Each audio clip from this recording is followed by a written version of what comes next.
Boa tarde, Vasco Lourenço, Coronel Vasco Lourenço. Muito obrigado por nos receber aqui na Associação 25 de Abril.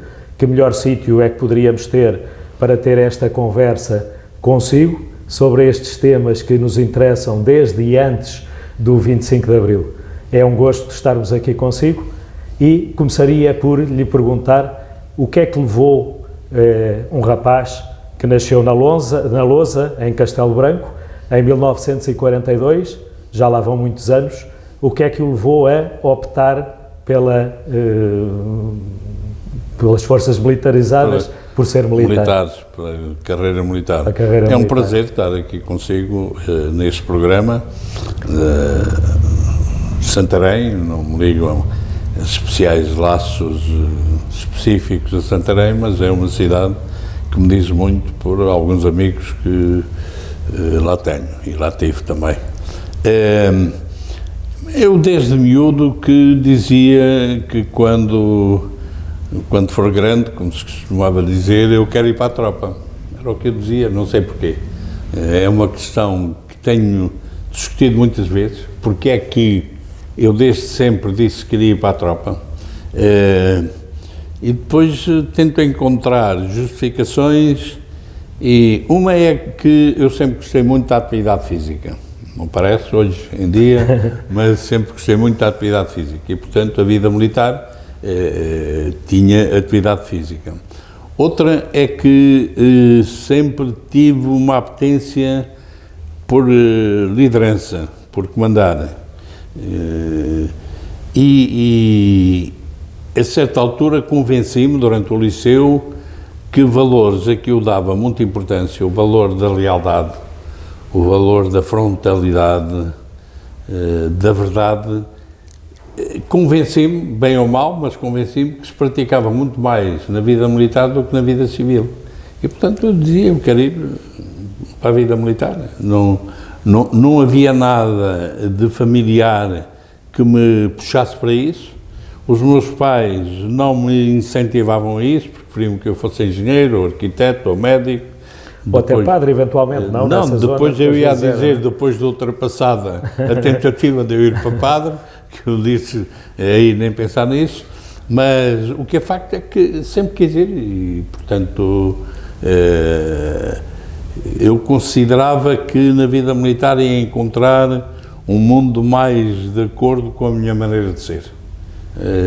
E pronto, e é isso que me leva a terminar o curso licencial em 1960 e ingressar na Academia Militar. E se fosse hoje, estas avaliações são difíceis de fazer, mas se fosse hoje, sabendo o que sabe, a sua opinião seria a mesma, a sua escolha seria a mesma? Vamos lá ver, é evidente que tenho que responder que sim, porque o ter ido para a vida militar permitiu-me participar num processo único na história universal, ter uma participação ativa e relativamente importante num processo que ajuda qualquer ser humano a realizar-se precisamente como ser humano. Portanto, dificilmente, se não estivesse na vida militar, eu teria tido possibilidades de participar no 25 de Abril como participei. Portanto, é evidente que se eu pudesse sonhar que isso ia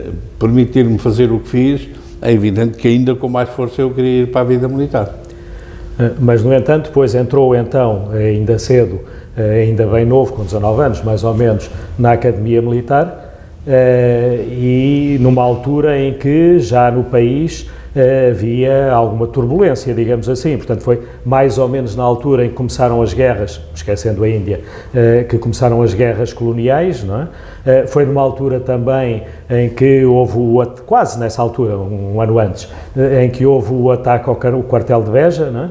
Não, portanto, foi uma altura já estava na Academia Militar. Pois, portanto, entrou um ano antes. Portanto, repare, alguns amigos, ainda há dias, que eu falava com um grande amigo meu, que é o meu médico também, colega no 7º ano, que lembrava que quando alguns de nós vieram para a vida militar, que eles acharam mal.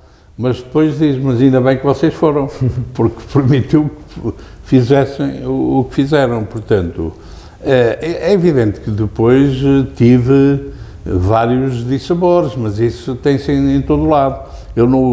Aí, durante o primeiro ano da Academia Militar, eu estava a escrever o primeiro texto que escrevi para desabafo pessoal, que nunca publiquei, talvez o venha a publicar agora nas memórias, em que eu pus o título A Queda dos Ideais de um Jovem. Portanto, em que, face ao confronto com a realidade na vida militar, eu comecei-me a desiludir. E, portanto, agora, depois fui à guerra, eu não tinha uma apetência política, a coisa política não me dizia diretamente nada, ainda que fosse contestatário por natureza. Tivesse andado com o Humberto Delgado às costas quando eu fui a Castelo Branco em 58, portanto, mas isso, eu não tinha apetência direta para a coisa política. Mas o que é facto é que, ao fazer a guerra e ao ser confrontado com situações extremas, eu abri os olhos, como costumo dizer, para a realidade que se vivia no meu país. E isso fez com uma das coisas, quando eu regressei da guerra em 71, da Guiné, eu vinha, como costumo dizer, com 3 pensamentos algo contraditórios entre si. Por um lado, vinha satisfeito comigo próprio, porque tinha demonstrado ser capaz, em momentos e circunstâncias muito complicadas e muito difíceis, comportar-me bem. Portanto, e tinha tido muito bons resultados em termos operacionais. Por outro lado, vinha absolutamente revoltado, porque tinha aberto os olhos e tinha visto que, enquanto militar, estava a ser utilizado para suportar um regime que impunha a guerra, que não tinha sentido, que eu tinha aprendido que quem estava do lado correto eram os nossos inimigos, assim considerados, porque estavam a lutar pela sua independência e pela sua autonomia, e portanto eu sentia que estava a ser utilizado como instrumento para manter esse regime, que aqui era um regime de ditadura, e portanto abria os olhos também para a situação de ditadura que se vivia em Portugal. E depois vinha absolutamente decidido a 2 coisas. Uma, não mais voltar à guerra, que era o que aos oficiais do quadro permanente acontecia permanentemente. 2 anos lá, 1 ano cá, 2 anos lá, 1 ano cá. E eu vinha decidido, se for necessário, vou tentar sair da tropa, mas se for necessário, vou desertar, mas à guerra não volto. E depois vinha decidido se tiver condições para aproveitar a minha condição militar para alterar a situação e dar o piparote nos ditadores, eu vou fazê-lo. E, portanto, é isso. Por isso mesmo é que eu fico satisfeito em ter acabado por ser militar, porque o ser militar permitiu-me, de facto, participar ativamente numa coisa muito bonita que é o 25 de Abril. Mas essa desilusão que há pouco falava, com a carreira militar, que é normal quando se está em qualquer carreira, seja ela qual for, acontecer em determinadas alturas, já existia um pouco quando em 1969 foi para a Guiné, porque queria até que a sua companhia, julgo que é assim que se diz, tivesse problema contrariados, mas vamos, não é? Contrariados, mas vamos. Portanto, aí já dizia que não ia com vontade, portanto não dizia nada. Eu tive um processo, o processo foi complicado, porque eu fui nomeado para ir para a guerra, calhou-me ir para Angola, mas depois houve 2 capitães que reclamaram que tinham feito uma comissão na Guiné e iam fazer uma segunda seguida na Guiné. O ministro deu-lhes razão, mas depois, e eu acho que bem, mas depois fez uma coisa que é absolutamente inaceitável.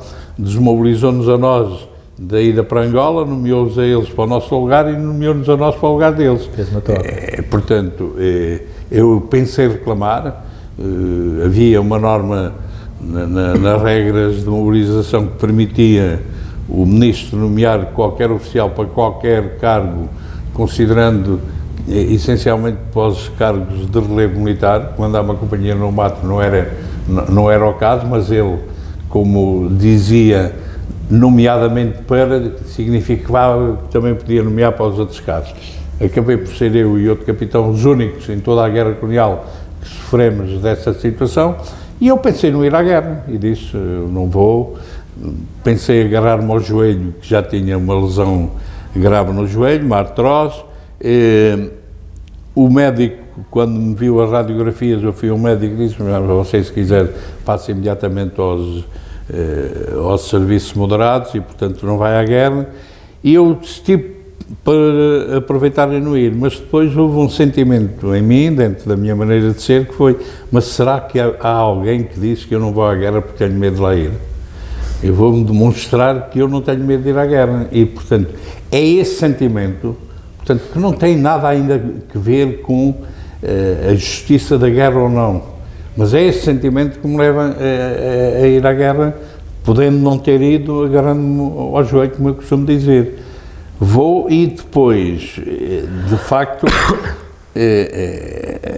a comissão desenrolou-se de tal maneira, tive, enfim, situações complicadas, tive muita pancadaria no primeiro ano, depois, no fim do primeiro ano, fui confrontado com uma situação concreta que me leva a dizer: a guerra ofensiva para mim acabou, porque eu estou mais aqui, essa guerra não é minha, é injusta, não vou fazer a guerra ofensiva, mas, portanto, regresso com esses sentimentos que já lhe referi, e pronto, e depois, passados 3 anos, estava a ter possibilidade de fazer o que fiz.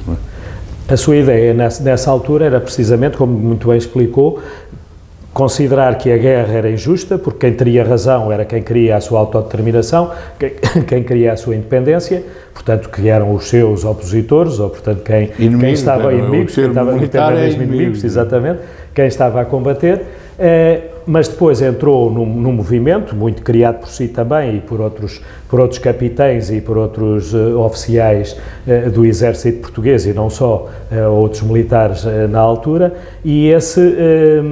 mas o motivo próximo que se fala muitas vezes não é propriamente essa sensação de injustiça da guerra, é muito também aquele decreto de 1973 que lesava mais diretamente os oficiais dos quadros das Forças Armadas. Vamos lá ver. Eu quero dizer que estou farto de demonstrar a sem razão disso.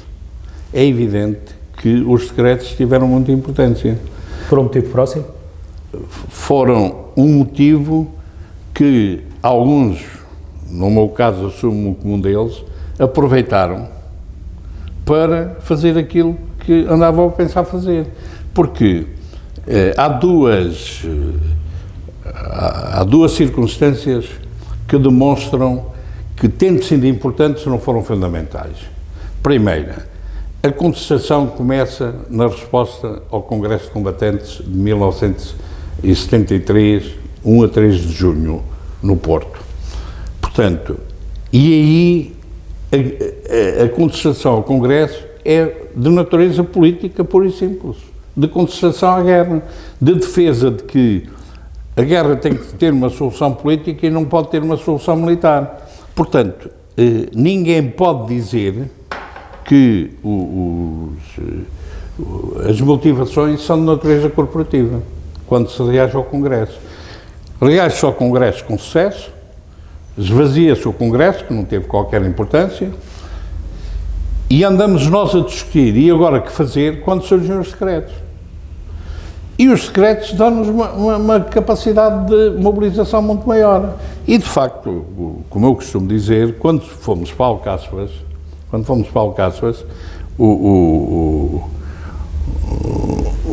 os 136 capitães que lá foram e participaram na reunião clandestina, que é a primeira grande reunião depois de várias movimentações que houve, quer aqui, quer na Guiné, quer em Angola, é a primeira grande manifestação que há, mas quando fomos para lá, iam 3 tipos de pensamentos para lá. O grupo maior era, de facto, o que ia por razões corporativas, não tenho dúvida nenhuma disso. Porque, como eu costumo dizer, as pessoas só se queixam normalmente em 2 situações, ou quando lhes dói a barriga, ou quando sentem que alguém lhes está a tentar meter a mão no bolso. E eu tinha, na altura, montes de tipos a dizer: tira a mão que o bolso é meu, tira a mão que o bolso é meu. E eu disse: eu vou aproveitar isto. E, portanto, eu e outros, quando fomos para Alcáçovas, não íamos queria lá saber do decreto-lei. Agora, sentimos que isso era um motivo de aglutinação muito forte. E foi aproveitado. E a prova de que isso tem menos importância do que aqueles que querem continuar a dizer que o 25 de Abril não é feito por razões políticas, é feito por razões corporativas, continuam a insistir. A prova de que não teve assim tanta importância como isso é que pouco depois o decreto está a ser revogado. Os decretos estão a ser revogados e nós continuamos. Eu quero dizer que no dia 4 irei a Aveiras de Cima, onde nós fizemos uma reunião importantíssima, penso que foi no dia 12 de outubro que nós fizemos lá a reunião, em que eu pedi aos camaradas de Santarém, ao Salgueiro Maia, ao Bernardo, ao Correia Bernardo... Aliás, o Coronel Correia Bernardo fala muitas vezes nessa reunião. Sim, o Correia Bernardo escreveu até aqui um artigo há tempos para uma revista de uma associação no Canadá, em que eu fui lá representar-nos, e escreveu um artigo evocando essa reunião, precisamente, e trouxe até alguns elementos dessa reunião que eu até já nem tinha presentes.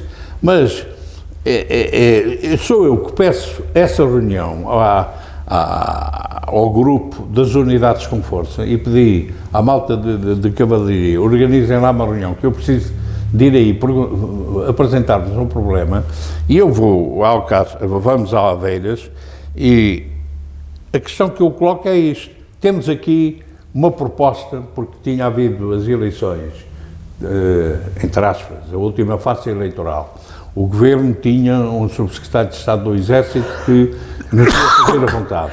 E temos aqui uma proposta feita por um major, na altura, não sei se ainda era capitão, foi logo promovido a seguir, o Mário Fernandes, que está ligado ao Governo, a dizer que devemos dar um cheque em branco ao Governo, porque ele vai-nos fazer a vontade, a começar pela revogação dos decretos. E eu, para mim, os decretos não têm importância, portanto, não há cheque em branco para ninguém. E quero saber se vocês, unidades com força, me dão um aval para eu defender esta posição ou não, e vindo lá cheio de força, de Aveiras. Portanto, efetivamente, os decretos têm importância para a mobilização, mas acabam por ficar pelo caminho imediatamente.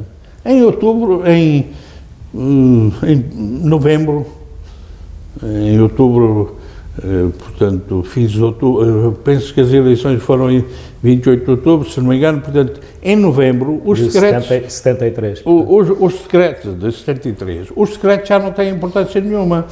E nós continuamos, portanto, é preciso ser honesto ao analisar o que se passou. Com certeza que os decretos... um meio para facilitar a adesão das pessoas. Foi extraordinariamente mobilizador para muita gente. Agora, depois, essas pessoas foram abrindo os olhos. E foram abrindo os olhos porquê? Porque nós, inclusivamente, explorámos uma particularidade do decreto, que era, aparentemente, a particularidade que tinha menos importância, que era o facto do curso da Academia Militar deixar de ser de 4 anos para passar a ser de 2 semestres intensivos. E nós o que é que dissemos? Com isto, eles estão a desprestigiar a figura dos militares, dos oficiais do Exército. Nós, na altura, havia uma certa polémica se o curso da Academia era considerado um curso superior ou não era considerado um curso superior. Era um curso essencialmente de ciências militares, mas tinha algumas cadeiras como matemáticas, físico-químicas, geografia, geometria descritiva e outras, que lhe davam uma componente não militar. E, portanto, nós considerávamos que era um curso superior, mas a rapaziada, na luta até contra o Estado, e que olhava precisamente para os militares como um suporte do Governo, diziam-nos que o curso não era superior. Ora, um curso de 4 anos, reduzido a 2 semestres, aí é que não é nada superior. E nós explorámos isso. E o que saiu de Alcáçovas foi a bandeira que nós desfraldámos a partir dali, da recuperação do prestígio das Forças Armadas, junto da população portuguesa, porque nós dizíamos, nós estamos desprestigiados ainda nos estão a desprestigiar mais, transformando o curso de 4 anos em 2 semestres. E isso teve uma importância fundamental, e é a bandeira que nós vamos usando, quer como mobilização para trazer mais pessoas, mais oficiais para o movimento, quer como camuflagem para aquilo que nós andamos a fazer, porque nós até ao fim continuamos a proclamar que não andávamos a preparar nada político, com o golpe militar nós andamos a lutar pela recuperação do prestígio das Forças Armadas junto à população portuguesa. Isso é a bandeira que desfraudamos até ao fim. E, portanto, esta parte é preciso, de facto, compreendê-la. Os decretos tiveram importância, mas foram só como instrumento, não foi como mobilização para quem acaba por ser o núcleo fundamental que faz o 25 de Abril. Aliás, e essa questão de não ser só propriamente para o prestígio dos oficiais foi percebida, obviamente, pelo Estado Novo, tanto que, por motivos que nos dariam outra conversa aqui, ou com desenrolares que nos dariam outra conversa aqui, acabou por ser levado menos de um mês antes do 25 de Abril para os Açores e não estava presente, para seu desgosto, penso eu, não estava presente quando se deu a Revolução em Portugal, no entanto acompanhou-a sempre e poucos dias depois, antes de 1 de maio, já cá estava. Acompanhei-a sempre, vamos lá ver. Eu não estive presente aqui, mas o 25 de Abril não foi só aqui na metrópole, ou no continente. Em termos das ilhas, era continente e ilhas. Em termos do chamado ultramar, na altura das colónias, era a metrópole. Lá em Ponta Delgada também preparei e intervim no 25 de Abril. Não foi necessário fazer aquilo que estava preparado. Porquê? Porque aqui resolveram o problema rapidamente. Porque se tivessem permitido que o Caetano fugisse para Ponta Delgada, como o Salazar tinha planeado, e como nós admitíamos que o Caetano tivesse mantido, se ele tivesse conseguido fugir para Ponta Delgada, estava preparado à recepção ao Caetano. Eu tinha dito, nada me vai dar mais gozo do que ir ao aeroporto, ser guarda-dor a ele e a seguir telefonar ao hotel a dizer, olha, que não te preocupes mais com este, que este já está dentro. Mas não foi necessário, não ficámos na fotografia, mas estivemos preparados. Agora, é evidente que, em termos pessoais, eu tenho que assumir que esta situação foi das que mais me custou viver ao longo de toda a vida, porque eu era o responsável pelo setor operacional, era eu que organizava todo o setor operacional dentro do movimento, toda a ligação entre as unidades e os diversos oficiais do movimento, era eu que a coordenava. Portanto, não tenho dúvidas em afirmar que se estivesse cá seria eu a comandar as operações. Eu costumo dizer, o hotel que me substituiu, com ele correu muito bem e comigo não se sabe, né? Falta fazer a prova e hoje pronto. Nunca saberemos, claro. Agora, com o hotel correu muito bem. A operação foi extraordinariamente bem planeada e melhor executada.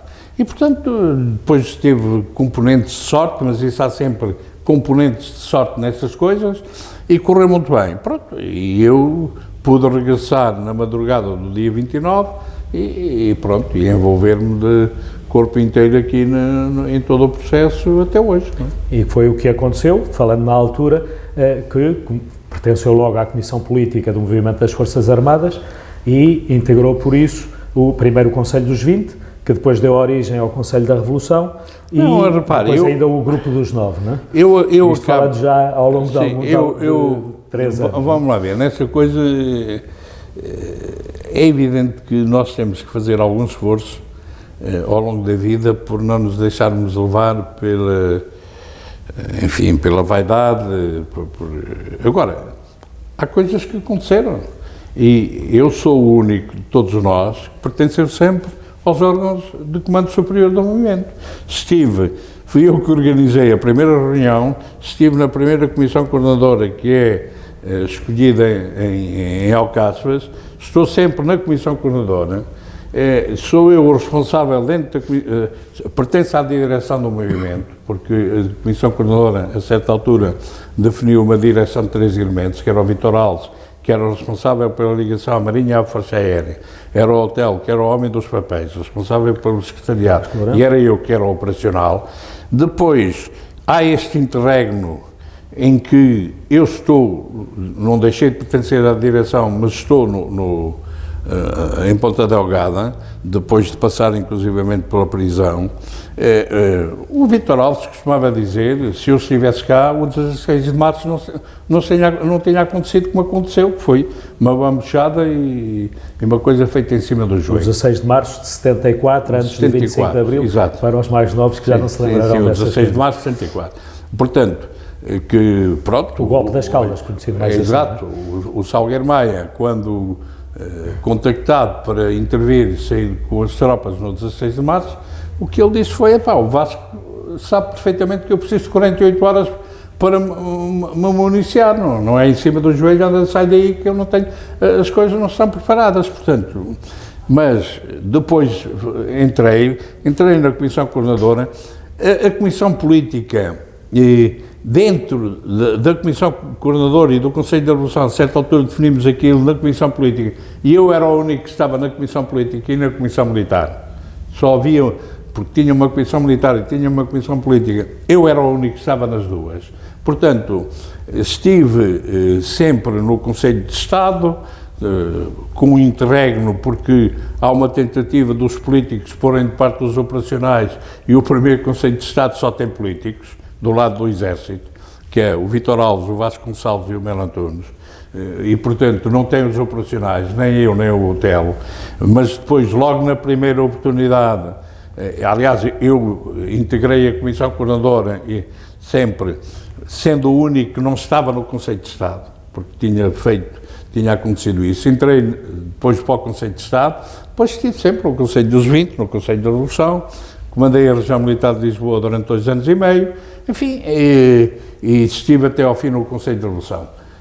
Portanto, eu tenho que ter algum orgulho, para além de uma honra muito grande, mas por mais que tente não ter, eu tenho que ter algum orgulho por ter sido, de facto, este papel.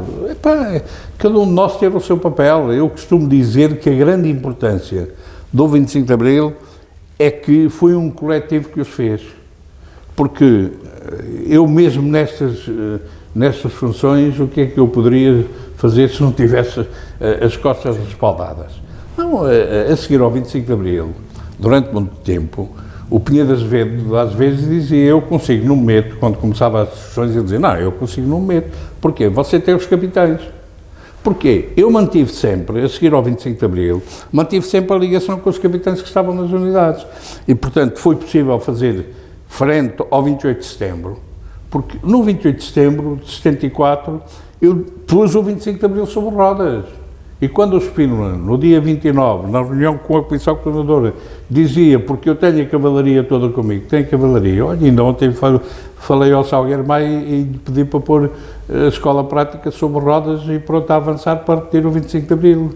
Você não tem nada, a cavalaria consigo. Isso logo poucos meses, portanto, sim. 5 meses depois do 25 de Abril. E portanto, mantive sempre esta ligação fundamental com os capitães, a ligação que me permitiu, depois, quando terminou o Conselho da Revolução, ser o agente principal da criação da Associação 25 de Abril, sou o sócio número 1 e tenho sido o presidente da direção até hoje. Porquê? Porque tenho, de facto, uma ligação muito grande com os capitães, sempre tive. Mas, relativamente a essa fase mais inicial do 25 de Abril ainda, para depois chegarmos então também à Associação 25 de Abril, obviamente, também importante, mas nessa fase, portanto, o Conselho dos 20 e o Conselho da Revolução foram, no fim de contas, uma evolução natural, do Conselho dos 20 para o Conselho da Revolução, mas já o Grupo dos 9, uma coisa diferente, foi criado por haver ali alguma tendência de moderação a outros extremismos, não é? Não, o Grupo dos 9 foi... Eu também sou o primeiro subscritor do documento dos 9, também me assumo como líder operacional do Grupo dos 9, ainda que o líder político tivesse sido o Melo Antunes. sou eu que lhe digo, vai escrever o documento que andamos a pensar escrever há não sei quanto tempo, e disse, só me voltas a aparecer quando tiveres o documento escrito. Isto, portanto, passa-se no dia, acho que 6 de julho, se não me engano, de 75. Não, o Grupo dos 9 é uma evolução de uma luta que se gera dentro do movimento das Forças Armadas, que era esse. Nós tínhamos alguns compromissos que nos uniram à volta do essencial para o 25 de Abril. E os compromissos eram a liberdade, era o pano de fundo, era o fim da guerra, o encontrar uma solução política para a guerra, e depois era a democracia. E isso iria criar condições, dizíamos nós, para que o desenvolvimento fosse possível. E, portanto, daí os 3 Ds do programa do movimento: democratizar, descolonizar e desenvolver. E, na questão da democracia, nós demos muita importância às eleições para a Assembleia Constituinte em 75, no prazo de um ano. Definimos logo o prazo de um ano, há uma Assembleia Constituinte, e depois a Assembleia Constituinte fará a Constituição e os partidos políticos governarão de acordo com isso. E a nossa intenção era alargar a intervenção política o mais rápido possível, assim que isso se concretizasse. Depois é a evolução do tempo que leva à necessidade da continuação do Conselho de Revolução, que passa a ser um órgão constitucional depois da aprovação da Constituição, e durante um período de transição, e só termina em 82, quando de facto a democracia está consolidada, e eu continuo a considerar que foi essencial para que a democracia se consolidasse que o Conselho de Revolução tivesse existido. Mas, portanto, nós fizemos as eleições em 75, precisamente no limite do prazo de um ano, depois de já termos posto de lado o Spínola, que tinha de facto um projeto de poder pessoal e tentou inviabilizar esse projeto da democratização, tentou naquele que ficou conhecido pelo golpe Palma Carlos, tentou anular as eleições para a Assembleia Constituinte, fazer eleições para o Presidente da República com a garantia de que ele seria eleito, porque o Costa Gomes não concorria, e naquelas condições era de certeza absoluta ele o eleito, se houvesse eleições. Perdeu, depois tenta o 11 de março de 75, também mais uma vez feito em cima do joelho, voltou a perder. Às eleições, nós conseguimos impor as eleições para a Assembleia Constituinte, mas as eleições tiveram um resultado diferente da aparência do poder na rua. As forças que pareciam ter mais poder não tiveram o correspondente de votação nas eleições para a Assembleia Constituinte. E aí gerou-se uma situação complicada. E gerou-se a luta entre o poder da rua e o poder democrático. E nós consideramos que o nosso compromisso era democracia. E, portanto, os resultados para a Assembleia Constituinte tinham que se materializar na aprovação de uma Constituição. E quando se começa a tentar rasgar essa parte da democracia, gerou-se uma divisão dentro do MFA, e o grupo, que eu sou suspeito a fazer essa afirmação porque estava lá. Agora, o grupo que eu considero que é o grupo genuinamente MFA, porque depois chamavam o MFA outras coisas. Também diziam que uma facção dentro do MFA que era o MFA, não. O grupo genuinamente MFA foi representado, na minha opinião, pelo Grupo dos 9, porque fez fincapé nos grandes objetivos que nos tinham levado ao 25 de Abril e nos tinham unido no campo da democratização. E avançámos com o documento dos 9. Não estou arrependido, de maneira nenhuma. Penso que salvou a democracia em Portugal. Penso que o futuro acabou por nos dar razão, mas isso é sempre difícil. Com certeza que aquele período de participação popular foi extraordinariamente forte. fizeram-se coisas e deram-se avanço e alcançaram-se conquistas extraordinariamente importantes, mas, na minha opinião, penso que tudo se teria perdido se a certa altura se entrasse nos radicalismos que se teve para se entrar, porque a certa altura havia 3 projetos em cima da mesa, que era o projeto chamado Gonçalvista, que era o projeto de uma sociedade tipo União Soviética, socialismo científico, era o projeto chamado utilista ou coopconista, que era o projeto do poder popular, que a referência na altura no mundo era a Albânia, e depois era o projeto tipo democracia política e ocidental, que era consubstanciado pelo Grupo dos 9. Agora, é evidente que este Grupo dos 9 tinha, debaixo do seu guarda-chuva, tinha toda a direita e a extrema-direita acobertada por aí, porque não tinham condições de pôr a cabeça de fora, e então salvaguardaram-se. E no 25 de novembro tentaram fazer um novo 28 de maio. E para mim, que liderei também as forças, mandei as forças com o Ramalhianos como meu adjunto, mandei as forças que saíram vitoriosas no 25 de novembro, foi muito mais difícil conter a tentativa de um novo 28 de maio do que arrumar as forças à esquerda rapidamente. Portanto, e por isso mesmo, quando vamos lá ver, eu comemoro o 25 de novembro todos os anos. Considero que o 25 de novembro, eu, aliás, costumo dizer, já o disse e afirmar isto, o 25 de novembro é aquilo que o 25 de abril teve e faltou ao 5 de outubro para permitir que o 5 de outubro vingasse quando houve o 28 de maio, porque o 28 de maio, em certa medida, pode ser comparado com o 25 de novembro.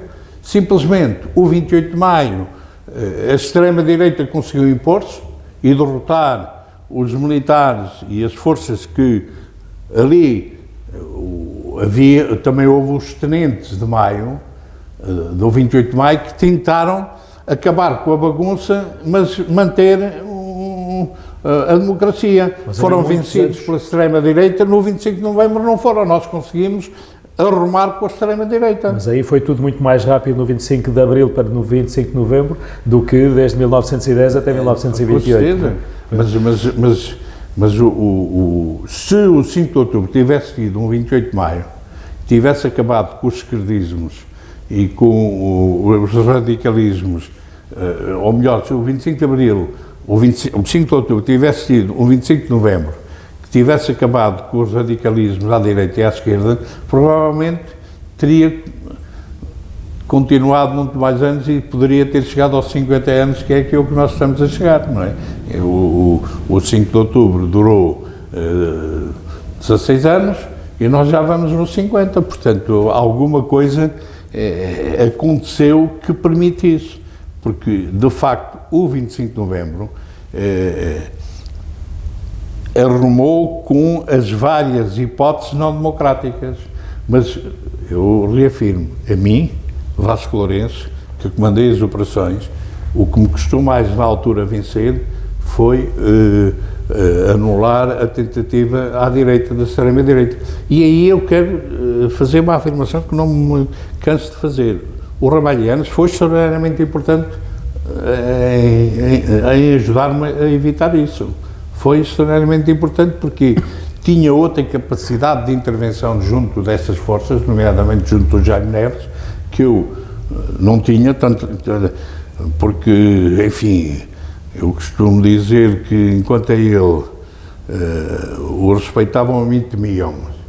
E, portanto, o relacionamento era um bocadinho diferente. E por isso mesmo, o Ramalhianos foi extremamente importante para conter a extrema-direita.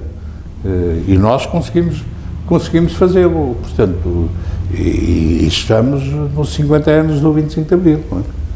Há uma questão que nos pode parecer um pouco estranha, que é o hoje coronel, na altura capitão, Vasco Lourenço, nunca teve propriamente cargos políticos, teve no MFA, está bem, mas cargos políticos como hoje os entendemos, de Ministro, de Presidente da República, de Primeiro-Ministro, nunca teve esses cargos, ao contrário de outros militares, na fase de transição, como já falámos aqui do Vasco Gonçalves, do Pinheiro de Azevedo, que era almirante, do Ramalhianos, muito mais conhecido de todos ainda hoje em dia. Nunca teve essa apetência, nem nessa altura, nem mais tarde. Repare, no processo, no chamado período revolucionário em curso, eu estava fundamentalmente envolvido no processo interno. Era um operacional, como já disse. No processo interno de coordenação e contenção dos extremos e de aguentar a situação. E, portanto, estou-me a lembrar, o Pinheiro de Azevedo bem me tentou levar para o governo e eu disse não. Não, eu sinto que sou muito mais importante para agarrar a situação militar do que estar numa pasta ministerial. Depois disso tem tido, não há alturas, logo em 1980, em 76, quando é a primeira eleição para Presidente da República, e estamos numa discussão, e o Pinheiro de Azevedo, a certa altura diz: concorra você a Presidente da República. Eu digo, não posso, mesmo que quero, não tenho 35 anos, e é preciso ter 35 anos para concorrer, portanto não sou candidato. Depois, em 1980, eu tive que ir a Coimbra convencer o professor Orlando Carvalho a parar um movimento que estava a fazer para lançar a minha candidatura com troianos. O Partido Socialista, depois, mais tarde, também, quando entrou em choque com o Ramalhianos, também tentou que eu avançasse para candidato a presidente. Nunca tive. Depois disso, cada vez que há eleições, tem vindo... Não, nunca tive a potência para isso. Nunca me considerei... pronto, há indivíduos que sonham ser isto, sonham ser aquilo. Eu nunca não era tive, a sua ambição. Nunca foi o meu campo, pronto, e para o governo. É evidente que isso, eu continuo apaixonado pelo 25 de Abril. Penso que na Associação 25 de Abril, que temos conseguido continuar a defender os valores de preservação e de consolidação dos valores democráticos, com muitas dificuldades, como se vê, dentro do nosso campo, não partidário. Eu penso que a generalidade dos militares de Abril, e eu incluo-me nisso, têm sido muito mal aproveitados ao longo dos tempos. E eu pergunto, por exemplo, o seguinte: será que nenhum militar de Abril, depois de o Presidente da República ter deixado de ser o Ramalhianos, não havia vários militares de Abril que podiam ter sido nomeados conselheiros de Estado? Nunca nenhum foi nomeado conselheiro de Estado. Isto mostra, de facto, o posicionamento de destratamento que a classe política tem, e neste caso os Presidentes da República têm, para com os militares de Abril, que às vezes dá a sensação que têm inveja do nosso protagonismo. Fomos nós que fizemos, não foram outros, fomos nós que fizemos. Eu olho, às vezes tento compreender os velhos republicanos que andaram a lutar por derrubar a ditadura durante não sei quantos anos, fizeram várias tentativas, falharam sempre e de repente apareceram uns miúdos, 20 e tal, 30 anos, que se pega lá, traz, derrubam a ditadura e a seguir entregam-lhes o poder. E, portanto, isto gera o quê? Gera desconforto, gera inveja, gera um temor de que possam fazer outra vez a mesma coisa? Não compreenderam que aquilo que eu dizia a seguir há algum tempo, depois do 25 de Abril, discutindo com alguns amigos socialistas na altura e não só, e dizia: vocês convençam-me de uma coisa, nós, militares de Abril, somos mais civilistas do que a maior parte de vocês civis. Nós defendemos o poder civilista, portanto, é uma natureza que às vezes há dificuldade em compreendermos. Agora, é assim, e também tenho outra máxima que costumo usar. Nós somos a única classe socioprofissional que pode olhar para o espelho e não se envergonhar do que vê, porque nós tivemos o poder e eu, por exemplo, continuo numa casa alugada. Quer dizer, Mas é essa parte que eu tinha pensado perguntar-lhe, se sentia reconhecido ou se sentia que tinha sido, no fim de contas, esquecido. Vamos generalizar a questão não só para si, não, mas para a generalidade dos militares de Abril. A minha resposta a isso é esta: pelo poder político, esquecidos, os ostracizados, vão-nos dando palmadinhas nas costas, vão-nos tentando utilizar como cereja em cima do bolo nos dias festivos, etc, etc.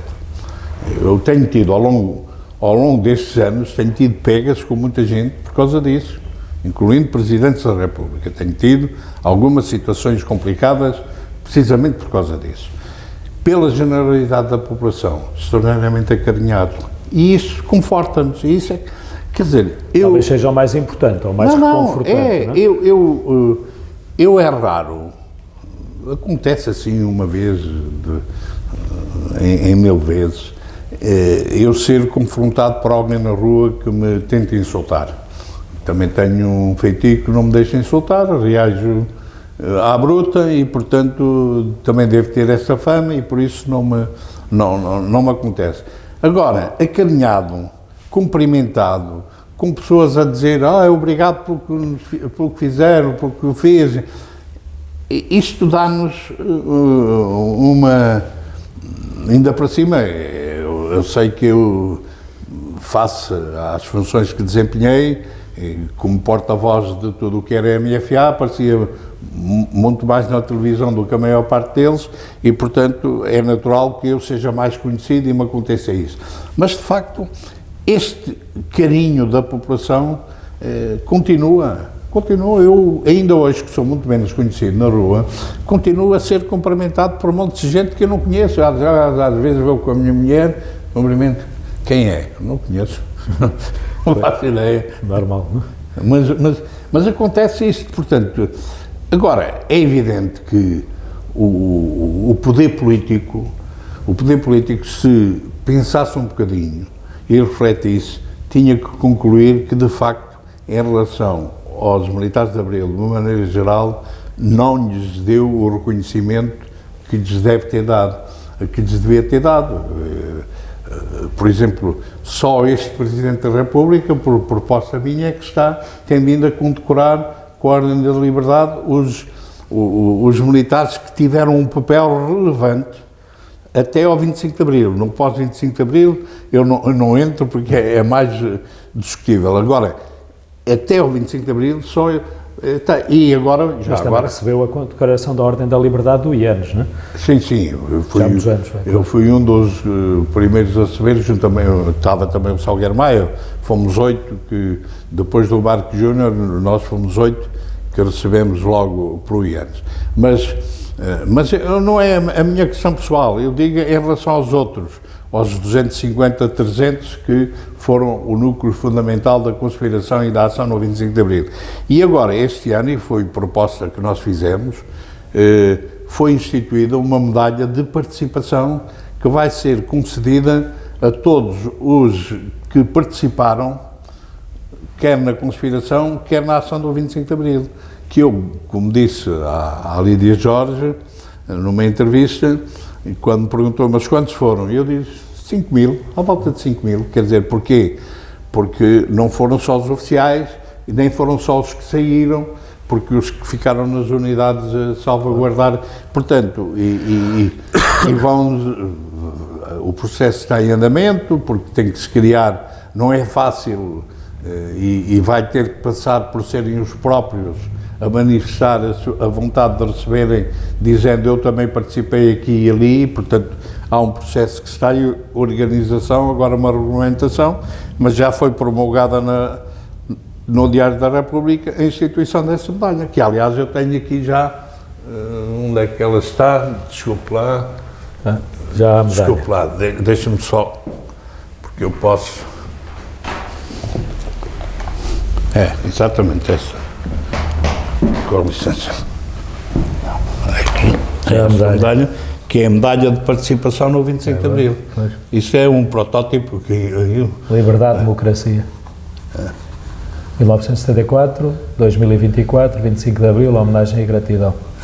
Portanto, que é aquilo. Mas voltando ainda um pouquinho à questão do reconhecimento ou não, para deixarmos essa parte menos feliz, uma coisa que sempre me pareceu estranha, não sei se assim também ou se há algum outro motivo para isso, é que num exército, sobretudo, porque vou falar de generais, mas nas Forças Armadas em geral, em que há tantos generais e até almirantes, na Marinha, por exemplo, generais na Força Aérea e no Exército, os militares de Abril chegaram, eu diria, com alguma dificuldade ou com alguns impedimentos a coronéis, não é?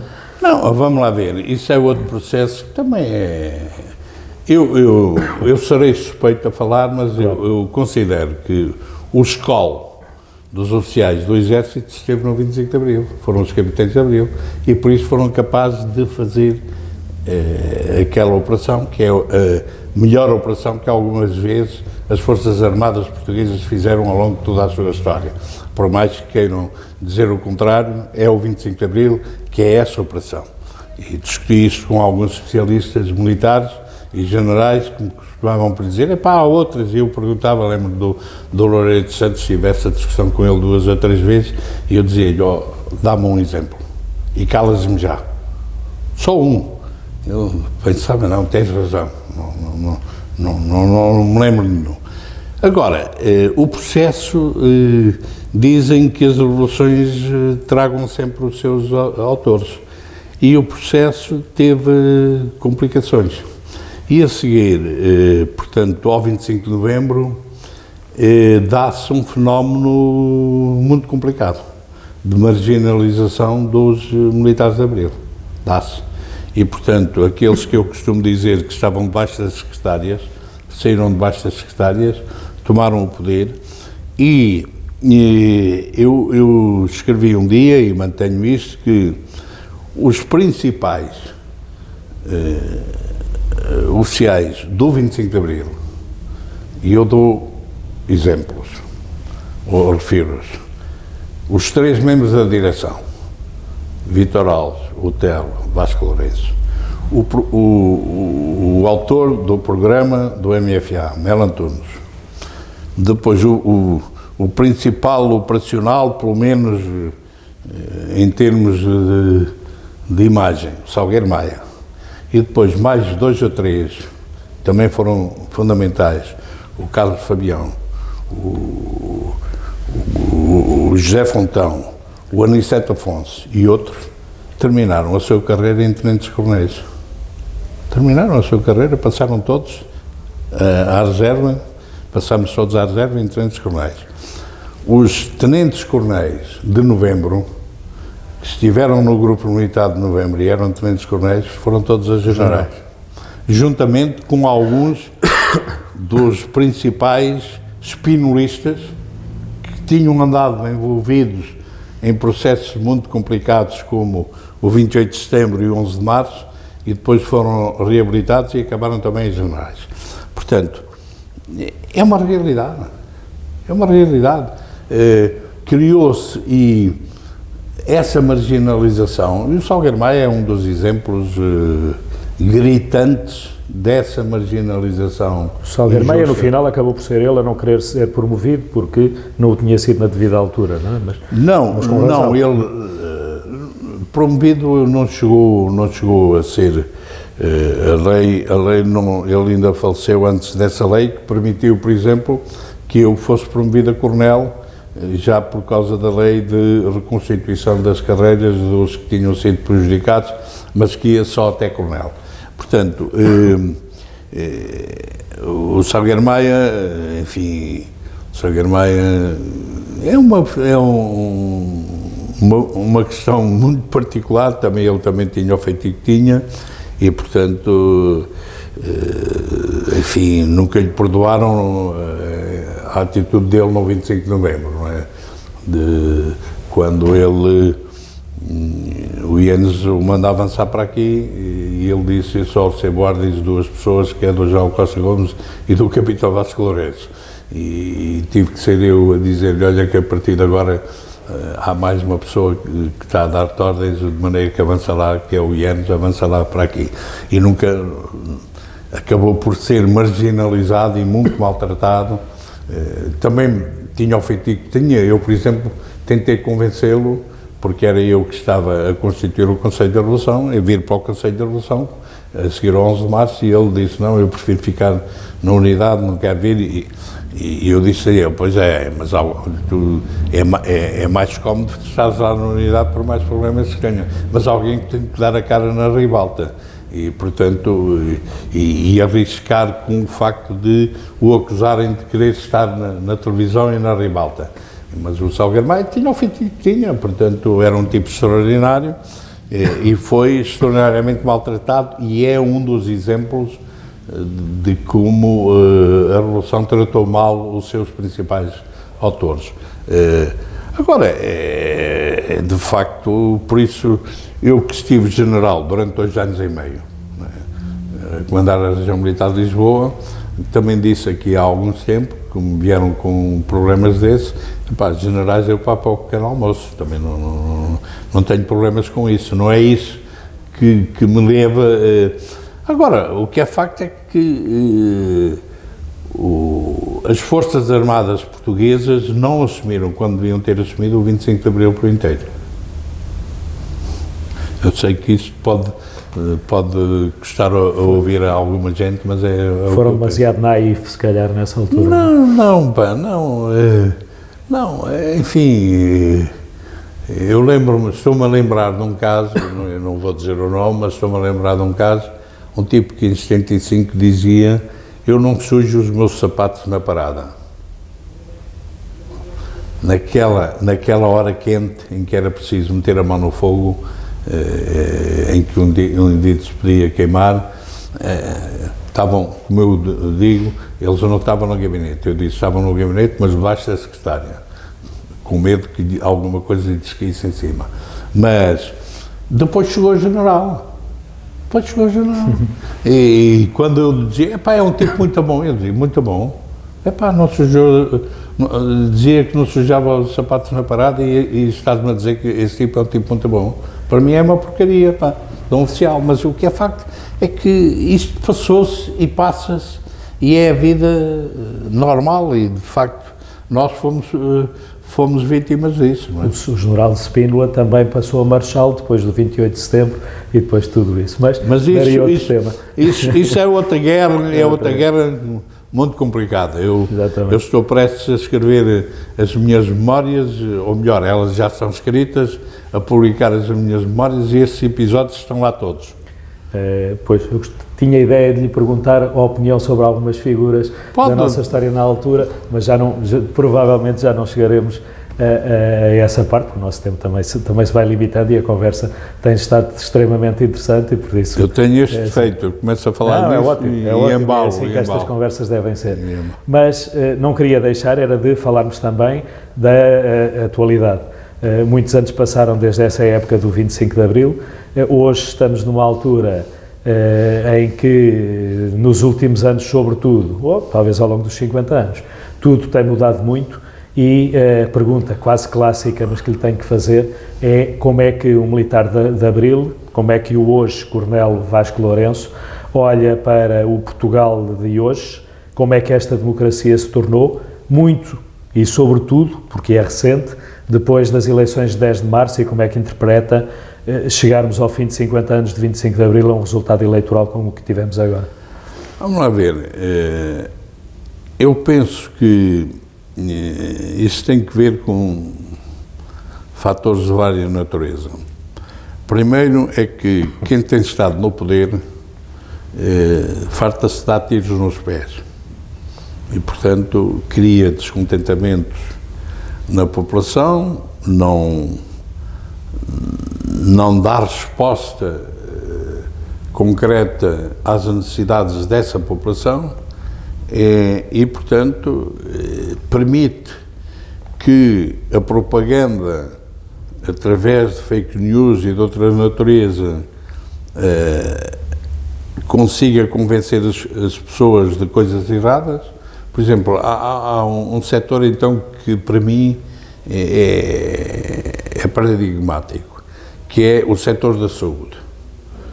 Se nós formos ver o Serviço Nacional de Saúde em Portugal, que importa ter presente quem é que votou a favor e quem votou contra na altura, na Assembleia da República, contra o Serviço Nacional de Saúde, foi, a certa altura, o melhor serviço de saúde de todo o mundo, porque era o segundo, o melhor era o inglês. Eles conseguiram destruir o Serviço Nacional de Saúde inglês e o português ficou o melhor serviço de saúde de todo o mundo. Ainda hoje, apesar de tudo, não estará longe disso. Não, repara, não. Mas a seguir, tal como destruíram o inglês, começaram a destruir o português. E conseguiram, inclusivamente, esta situação aberrante. O privado, que começou a ser valorizado em relação ao Serviço Nacional de Saúde, hoje, se formos ver, é sustentado essencialmente por dinheiros do Serviço Nacional de Saúde.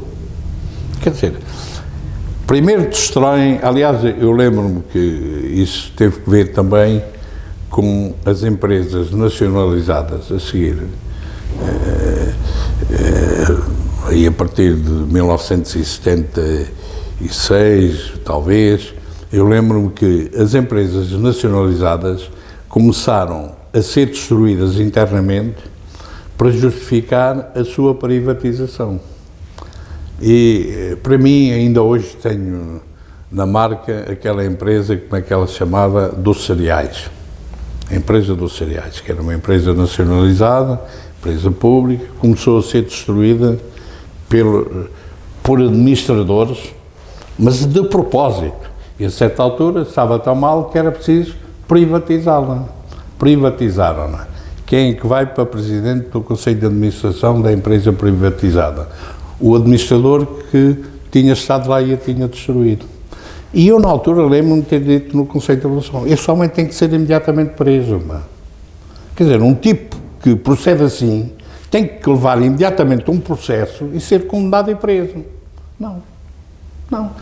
Nós, no Serviço Nacional de Saúde, destrói-se o Serviço Nacional de Saúde em nome do privado e depois o privado é suportado pelas verbas do Serviço Nacional de Saúde, pelas ADMs, pelas ADSEs, etc, etc.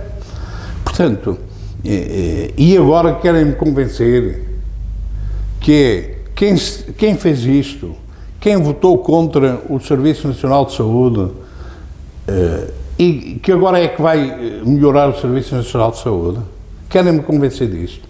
Portanto, isto é... Pronto, o mundo está em evolução, os neofascistas estão a ter poder. Eu penso que, se postos à prova, as pessoas vão começar a abrir os olhos. O perigo que se corre é que, ao cometerem os erros e ou darem o poder a determinadas forças, quando quiserem torcer a orelha, como dizem na minha terra, já não deita sangue. Já não deita sangue. Portanto, é que deem possibilidades a essas forças de ganharem o poder e criarem uma ditadura para manter o poder. Enfim, eu continuo convicto de que, desde que se não tenha medo, porque o problema aqui é instalar-se o medo, desde que não se tenha medo, se consegue fazer frente a essas forças. E possas à prova. Eu, por exemplo, tenho uma curiosidade neste momento, estou com alguma curiosidade para assistir ao seguinte: temos um partido que tinha, acho que eram 12 deputados, e o seu líder, que é praticamente o único, tinha alguma facilidade em os manter ali caladinhos e não sei o quê. Neste momento tem 50 deputados. Vamos ver o que é que vai acontecer com a natureza dos vários deputados, com o seu currículo, o que é que vai acontecer quando eles começarem a querer taxas e a querer não sei o quê. Vamos ver, posto-se à prova, vamos ver o que é que acontece.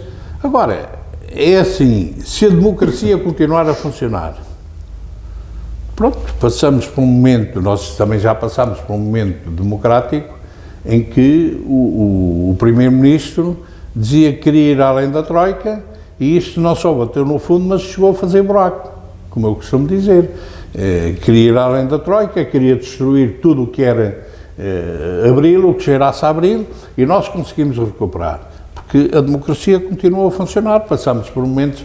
Agora, vamos ver o que é que vai acontecer. Se houver condições para manter a democracia, agora, como é que vai ser? O Poder Judicial vai continuar a ter uma intervenção para além daquilo que devia ter? Porque eu pergunto, por exemplo, ou vai começar a querer o Poder Judicial ter um poder político? Porque eu pergunto, por exemplo, agora já há aí WhatsApps a dizer, no dia da tomada de posse do novo governo, a Procuradora-Geral da República vai dizer que afinal o Primeiro-Ministro António Costa não tinha nada para ser acusado. Não sei se é só piada, mas eu já disse publicamente. Então, acho que já passaram 4 meses e a Procuradora-Geral da República não está demitida. Não teve a humildade de ser ela a apresentar a sua demissão ou a seguir o Presidente da República, que arranjou justificações para dissolver a Assembleia da República sem ser obrigado a fazê-lo, não arranja justificações para demitir a Procuradora-Geral da República depois disto. Quer dizer, vamos ver. É preciso que a democracia continue a funcionar. Se a democracia continuar a funcionar e se não tivermos medo de assumir as nossas posições, eu estou convencido que os valores da liberdade, da democracia, da justiça, de uma igualdade maior, que vão continuar a vencer. Agora, não sei, francamente, não estou muito otimista, porque os meios de manipulação e de intoxicação são demasiado fortes. Eu não consigo perceber como é que 1.100.000 portugueses votam acreditando que aqueles tipos são capazes de fazer aquilo que prometem fazer. Também não consigo entender. Aqui há uns anos, ainda não há muitos, julgava-se em Portugal, ou muitos julgavam, eu inclusive, e noutros pontos do mundo também, obviamente, e da Europa, que as Forças Armadas já não eram muito necessárias, porque as guerras já não seriam guerras de armas, seriam guerras essencialmente, pelo menos na nossa zona, seriam guerras essencialmente económicas. Hoje tem-se visto, nos últimos poucos anos, 2, 3 anos, com os casos mais mediáticos e mais conhecidos, que não é assim.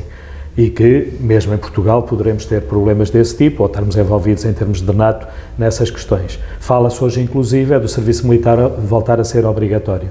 O que é que acha sobre esta questão? Vamos lá ver. Serviço militar obrigatório, eu sempre fui adepto da sua manutenção. Desde sempre me manifestei contrário à sua extinção. Mas as juventudes partidárias, na altura, tiveram mais peso e levaram a essa demagogia, na minha opinião, de acabar com o serviço militar obrigatório. Um país como Portugal não pode pensar em termos ofensivos. Está bem que estamos inseridos numa aliança, mas eu aí, em relação às alianças, tenho uma máxima desde sempre, porque o nosso aliado principal, ao longo da nossa história, tem sido a Inglaterra, e eu costumo dizer, meu Deus, livrai-me dos amigos, que os inimigos possam muito bem. E, portanto, ponho muitas reservas à participação numa organização internacional que se assume como defensiva, mas que atua, em muitos casos, como ofensiva. E que ofensiva ou diretamente, ou quando provoca o seu adversário ou inimigo, como quem provoca um urso que está a dormir e vai lá picá-lo.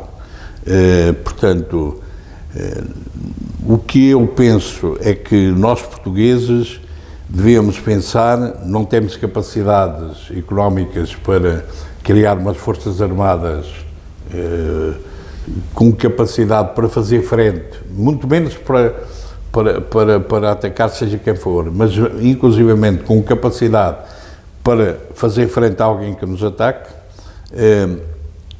e o que pode acontecer é, ao longo da nossa história tem sido assim, eles vêm cá atacar-nos, entram, mas depois nós conseguimos tratá-los muito mal enquanto eles cá estão e corremos com eles.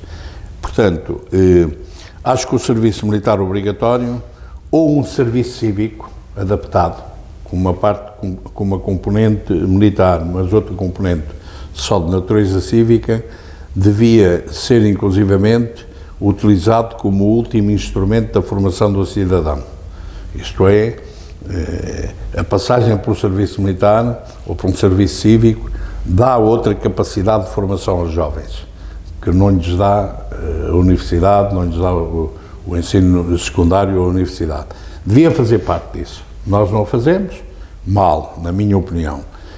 Simplesmente, o que é facto é que, ao longo destes últimos anos, últimos já são bastantes, o poder político tem menosprezado e tem destruído as Forças Armadas. Tem sido um desastre. As Forças Armadas hoje continuam a ser utilizadas como o único instrumento que neste momento Portugal tem para fazer diplomacia internacional. Não tem mais nenhum instrumento, porque depois daquela onda de grande prestígio que o 25 de Abril nos deu, hoje o único instrumento que temos é mandar uma força para aqui ou para ali no âmbito das Nações Unidas. Portanto, mas mesmo assim depois tratam-se realmente mal as Forças Armadas. E hoje as Forças Armadas estão reduzidas e estão esfrangalhadas e não têm condições. E nós continuamos a assistir a isto. Todos falam que é preciso ter muito e dar resposta aos anseios e às justas reivindicações das forças de segurança e ninguém fala nas Forças Armadas. Quer dizer, as Forças Armadas hoje estão abaixo de cão, como se costuma dizer. Têm um tratamento de condições, não têm apoio de serviço de saúde capaz, não têm uma retaguarda capaz, porque eu digo assim, eu se for lá para fora, sou obrigado a ir cumprir uma missão qualquer, mas eu tenho que ter a certeza que a minha retaguarda da minha família está protegida. Hoje não está, porque não tem um Serviço Nacional de Saúde capaz. Portanto, vou lá para fora cumprir uma missão com que sensibilidade, com que sentimentos.